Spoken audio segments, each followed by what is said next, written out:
सूरज की किरणों से चमक उठते हैं जैसलमेर के, आप भी हो जाएंगे इनकी खूबसूरती के कायल। जैसलमेर कई वजहों से दुनिया भर से काफी मशहूर है।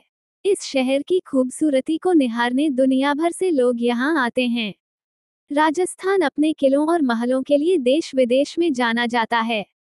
जैसलमेर में भी कुछ ऐसे किले हैं जिनका दीदार करने लोग दूर दूर से यहाँ पहुँचते हैं। आइए जानते हैं जैसलमेर किले के बारे में। अगर आप जैसलमेर में हैं, तो यहाँ के सबसे खूबसूरत और मशहूर किले में से एक जैसलमेर किला जरूर घूमें। त्रिकुटा पर्वत पर बना ये भव्य किला यूनेस्को की विश्व धरोहर की लिस्ट शामिल है। जैसलमेर किले का निर्माण वर्ष 1156 में भाटी राजपूत राजा रावल जैसल ने करवाया था। ये पूरा किला पीले बलुआ पत्थर से बना हुआ है, जो देखने में बेहद खूबसूरत लगता है। इसकी खूबसूरती शाम में सूर्यास्त के समय और भी ज्यादा बढ़ जाती है। सूर्य की किरणें पर किले पर पड़ती है तो इसकी पीली दीवारें सोने की तरह चमक उठती है। किले की इसी खूबसूरती को देखते हुए जैसलमेर किले को सोनार किला या स्वर्ण किला भी कहा जाने लगा। किले का इतिहास यह 800 साल पुराना है। ये राजस्थान राज्य का दूसरा सबसे बड़ा किला है। इस खास किले की एक और अविश्वसनीय विशेषता यह है कि इसे दुनिया के जीवित किलों में से एक माना जाता है। पुराने शहर की 25% आबादी अभी भी जैसलमेर किले की 4 दीवारों के भीतर रहती है। सोनार किला के नाम से भी जाना जाने वाला ये पुरातत्व कृति यूनेस्को की विश्व धरोहर स्थलों में से एक के रूप में अपनी स्थिति बनाए रखता है।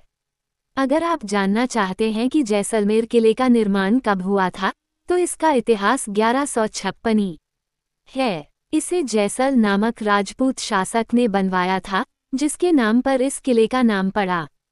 किले के गढ़ के अंदर आपको 4 विशाल प्रवेश द्वार मिलेंगे जो आपको मुख्य गढ़ की खाड़ी में ले जाएंगे।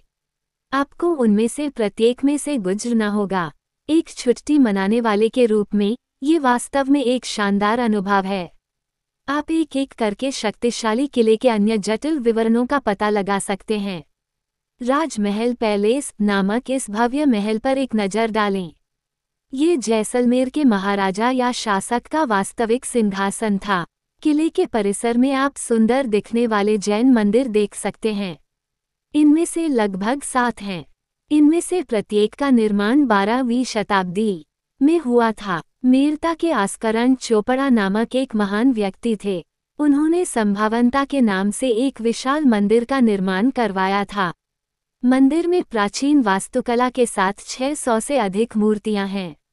जैसलमेर का लक्ष्मीनाथ मंदिर भी एक दर्शनीय आध्यात्मिक स्थल है, क्योंकि यह मंदिर मुख्य रूप से देवी लक्ष्मी और भगवान विष्णु की पूजा को समर्पित है।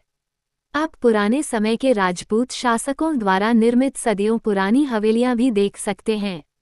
इन हवेलियों में मेहराबदार दीवारें हैं और सजी हुई खिड़कियां हैं। बालकनी वाकई शानदार दिखती हैं। इनमें से हर हवेलियों में कई कमरे हैं। जैसलमेर में कुछ हवेलियां संग्रहालयों में बदल गई हैं, लेकिन उनमें से कई में अभी भी उन परिवारों का कब्जा है जिनके पूर्वजों ने उन्हें सबसे पहले बनवाया था। आप वास्तुकला की गहराई के बारे में अधिक जानेंगे। किला अपनी सनक में समाया हुआ है। किला 1500 मीटर ऊंचा और 750 मीटर चौड़ा है। इसे पहाड़ी की चोटी से 250 मीटर की ऊंचाई पर बनाया गया था। इस तरह से आप आसपास के ग्रामीण इलाकों से भी दीवारों की किलेबंदी को देख सकते हैं। किले का आधार 15 फीट ऊंचा है। ये किले के सबसे बाहरी रिंग को कवर करता है। ट्रिपल रिंग वाली रक्षा वास्तुकला का एक मंत्रमुग्ध कर देने वाला दृश्य मिलता है। अब आइए किले के बुर्जों या टावरों पर एक नज़र डालें। किले के प्रत्येक बुर्ज या टावर की आंतरिक परिधि 2.5 मील या 4 किलोमीटर लंबी है। किले में अब 99 ऐसे टावर या बुर्ज हैं। उनमें से लगभग 92 का निर्माण 1633-47 के दौरान किया गया था। इसलिए ये जानना अविश्वसनीय है कि किले के पुरातात्विक अवशेष आज तक कैसे बरकरार